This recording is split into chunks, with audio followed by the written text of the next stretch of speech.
Thank you, Gila. So it's really a pleasure being here speaking to you. This conference, we are part of the founders, so it's a great pleasure to see so many people that are energized and looking to do something for the Jewish people in the state of Israel. Gila and I have been board members of StandWithUs for many years, and it's a pleasure to speak to you today. Today I want to speak about a very serious issue, anti-Semitism, and you heard about anti-Semitism all weekend long, so this is going to be more extreme, but please don't really get stressed out, because each one of us can do the best we can do, and it's not really a challenge for one person. It's a challenge for many people to defeat hatred in the world. So take the information, see if you agree, see what you can do, but don't get stressed out. Anti-Semitism is a very old disease in the world. It's more than 2,000 years. And I think we, the Jews, are doing very bad in trying to defeat it.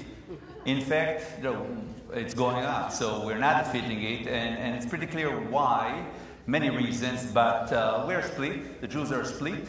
And even if we were not split, we don't have the guts to stand up and fight back, because we cannot afford it. We have so much to risk if we fight back, so we just want somebody else to fight for us, and we come out and complain that it's not fair, it's a double standard, and it's not justice, and we're good people. But that doesn't solve the problem. And what I want to tell you to do today is two things. We need to go from defense to offense, and we need to think about some action plan that is outside of what we have done until today. What we have done until today is great, but we need to add some things that we have never done, or we will never be able to defeat anti-Semitism. First of all, I want to start with, what am I doing here in StandWithUs? So it was a very cold evening, September 10, 2001. StandWithUs was just created a few months before, and they were doing a screening in Valley Bet Shalom, together with the Israeli consulate in Los Angeles, and they were screening a movie, a 1994 movie of Steve Emerson, the investigative detective, and it was called Jihad in America. And it was about some undercover work of Steve Emerson and his people inside radical Muslim mosques in America, where people were calling death to America in America. And he was saying, there will be some possible attacks in the future in America. And I think at that time, nobody took him seriously. I mean, even today, nobody's taking this threat seriously. But for sure there, in 2001, in September, it was a joke. And I remember coming out of the movie from the screening with Gila, and we were talking. And that was the time of the Second Intifada. The Second Intifada started in 2000. And we have seen in Israel buses blowing up, and a lot of our families and friends in Israel, body parts, and we were really beside ourselves. And we came out of the screening and we said, until it happens here, Americans will not understand the danger. I mean, they live in La La Land. And 8 hours later, 9/11 happened. I don't know if I have prophecy powers, but I've been talking about the danger, and the danger is going and increasing every day.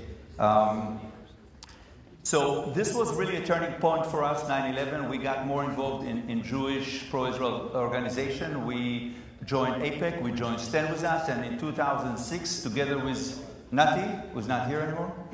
Are you there? Nati Saido. We have founded the Israeli-American Council, the IAC. And really, we took upon ourselves to fight for the state of Israel and the Jewish people since then. Today, for me, this is a full-time job.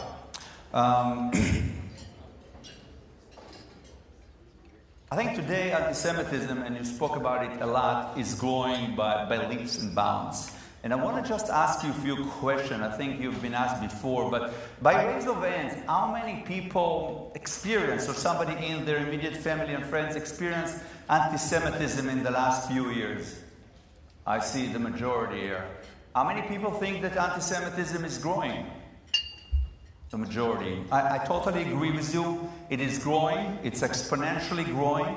And let me give you just a few examples of things that happened in Los Angeles in the last 3 months that are just mind-boggling. So in October 2018, the Calabasas High School here in the Valley was tagged with swastikas. In November 2018, wigs were ripped off of Orthodox women walking in North Hollywood on Shabbat. In November 2018, also, a driver named Muhammad, of course, such a convenient name, Muhammad, was driving on La Brea trying to drive over Orthodox Jews that came out of the synagogue.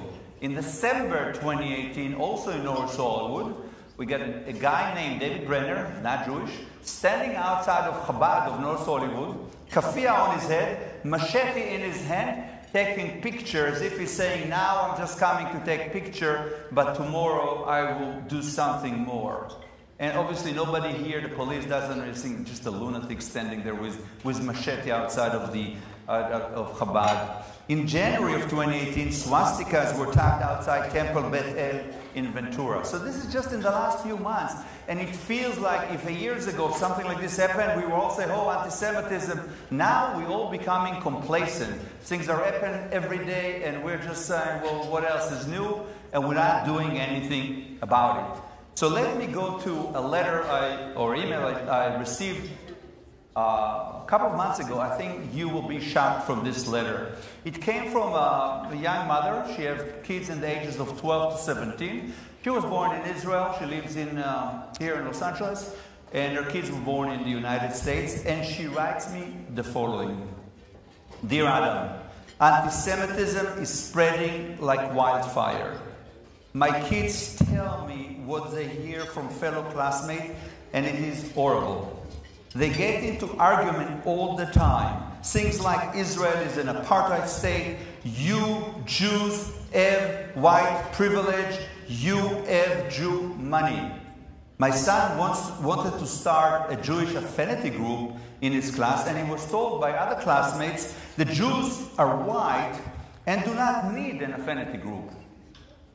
One girl told my son, I'm tired of you talking about being Jewish and from Israel. My son, who is 12, said, I have free speech. And she said, I wish you didn't.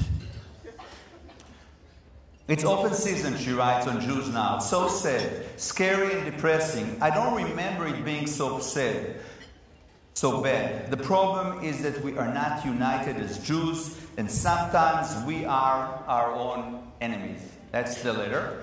So I reached out to her. I know her for many years, and I think it was very courageous of her to write it. And I asked her about more details, and it's just a public school. Our kids used to go to Jewish school, but they felt so isolated and really not popular, so they decided to leave the Jewish school, went to a public school, which is one of the most prestigious public schools in West LA.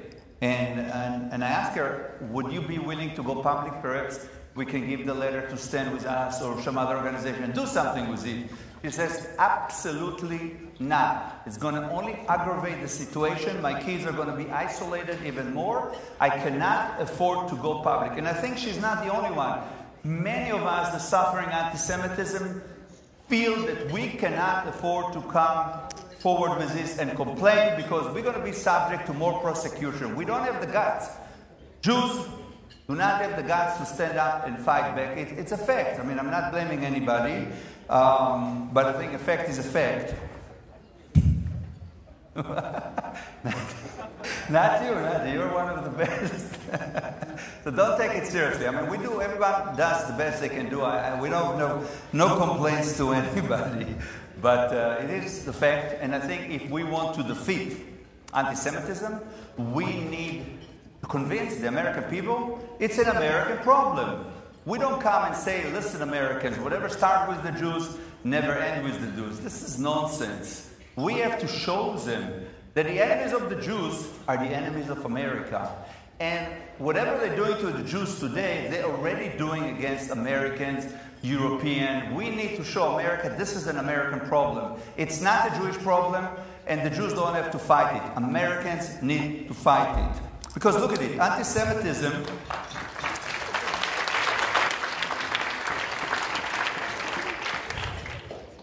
Anti-Semitism is basically racism and hatred toward Jews. Racism and hate are contradictory to our American values. Therefore, racism is against American values, against freedom of speech, democracy, freedom of religious. If Americans understand that racism is against American values, Americans will stand up and fight with us or without us. So, but the question is, how do we convince the American, right? I mean, it's simple to say, but we need to convince Americans that this is the problem. So, in order to convince or even to understand who are those radical movements that are anti-Jewish, let's look at who are those radical movements. And we will see that they're not just enemies of the Jews. They're enemies of all Americans, all Europeans, all Western civilizations. So there are three radical movements that we can identify. And what I will show you that in the short term, they're already committing violence, not just against the Jews, but also against Western civilian citizens. And in their long-term vision, they're going to destroy America. For them, it's not destroying America. They have a different vision for America. It's not going to be the America that we love and cherish. So let's start with who those three radical movements are. We have the radical Muslims, we have the radical right, and the radical left. Let me start with the radical Muslims. So they love us for many years. We're infidels. They have special love for us. And we also occupy the Holy Land, which is their land, so they definitely don't like us. So let's see, in Europe, they've been attacking Jews for years. We remember in Antwerp, in Belgium, they just attacked a Jewish museum. They killed 4. And in Paris, 4 random zealots, somebody called them random zealots, entered a Jewish kosher bakery and killed Jews. Is from the same group that committed the Charlie Hebdo massacre. So as you see, while they're killing Jews, their hatred, their violence is not limited to Jews. They committed the Charlie Hebdo massacre, and a year later in Nice, in 2016, an ISIS recruit ran a 20-ton truck into the crowd celebrating the Bastille, and he killed 86 people and injured 400 people. So the majority of the people in Europe that suffer from radical Islam are not Jews. Let's go and talk about here in America. I don't know if anybody noticed, but 2 weeks ago there was a clip from the Israeli TV about Tzvi Yechezkeli going into mosques here in America and recording what's going on. He did it together with memory. And what the imams here in America are saying, they are the most vile anti-Semite possible. They don't talk about Israel, they don't care about Israel. It's about the Jews conniving, betraying, and the fact that they need to kill the Jews here in America. They're not talking about Israel, they're talking about killing Jews in America.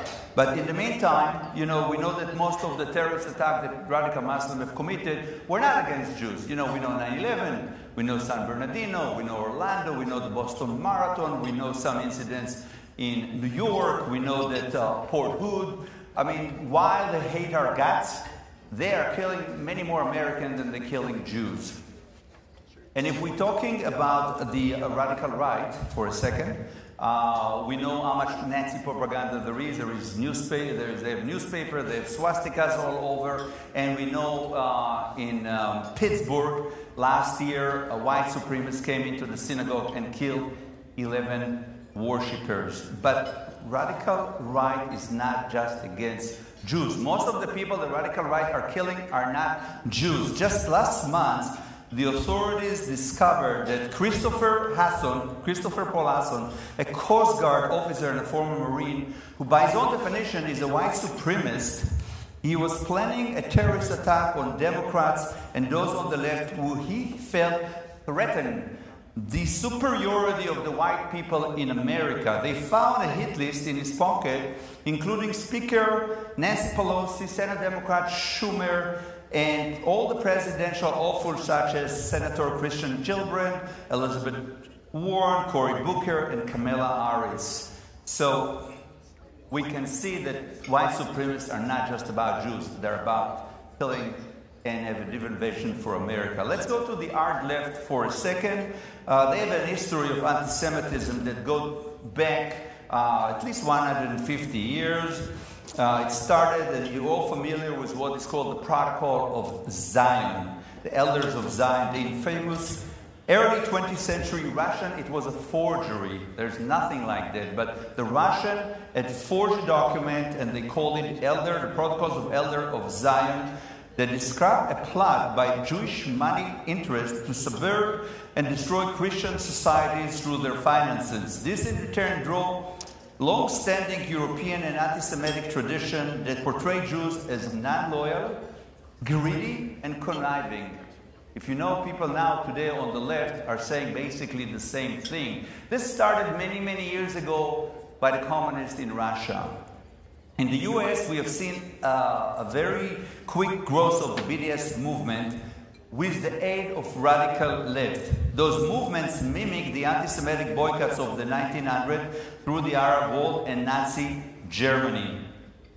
We know that they also have violence. We know the Antifa groups that destroy freedom of speech on universities. We know the Black Lives Matter that kill white police officers. Those are very, very dangerous radical movements. In Alexandria, Virginia, a guy named James Atchison, a radical leftist who used to work on Bernie Sanders' presidential campaign in 2016, he attacked a group of Republican congressmen during a baseball practice, seriously wounding Congressman Steve Scalise, several other police officers and bystanders, and the Virginia Attorney General concluded it was an act of terrorism fueled by rage against Republican legislators. So this is coming from the radical left, and not much different from radical Muslims or radical right.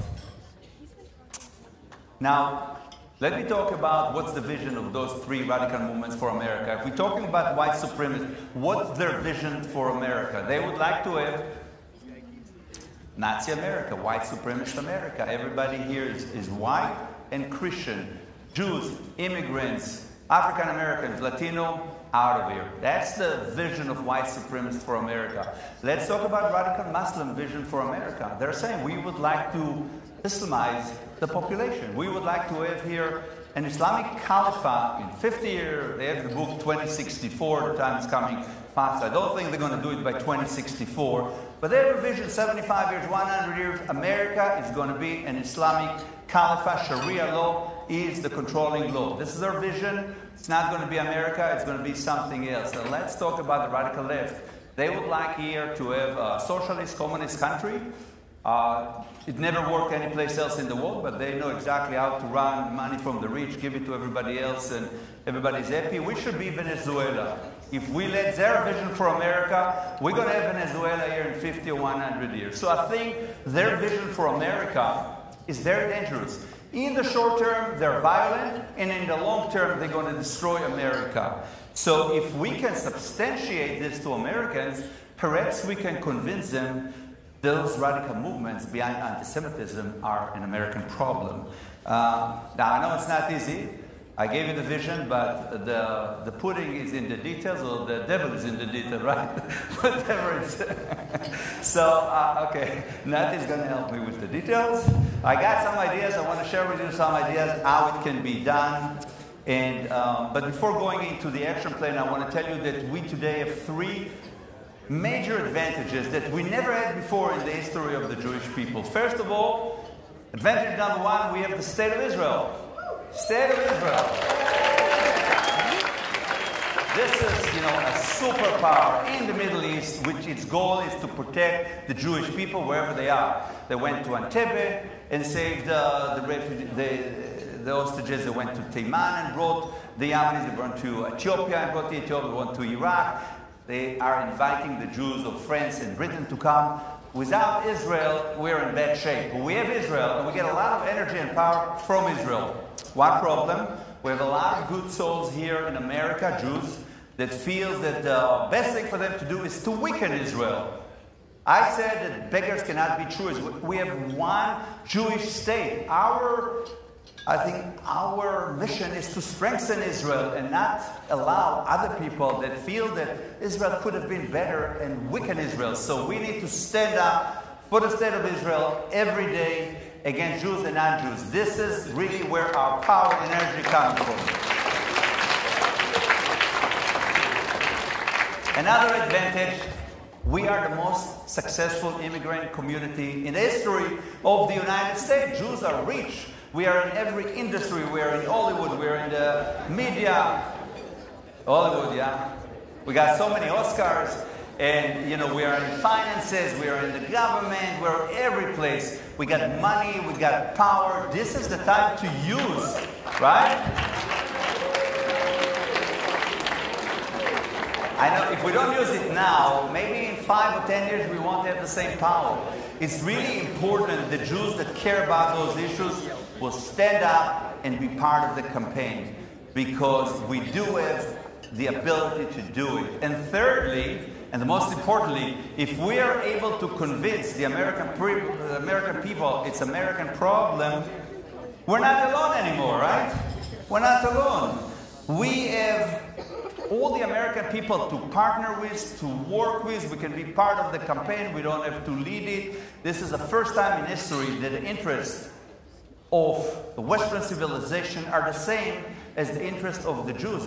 They've always been against us. This is a time that we have the same values and the same enemies. It's the time to unite with the American and fight back. So how do we do it? Now, there's many ways. I'm just going to give you a little bit of an action plan that we can actually affect. And it's basically engaging in research of radical movements, of threats of violence, and engaging the American people in being part of the process. We know who the radical movements are. We know that they are very dangerous in the short time, and they are violent.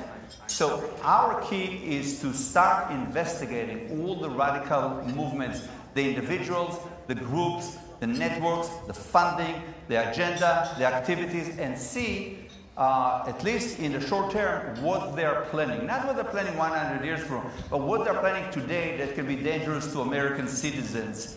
We need to engage the American public. Alone with creating some research, we won't be able to do it. We need to ask the American people to be our eyes, our ears, our boots on the ground, and report to us, to anyone, anything they see. You know, if you see something, you say something.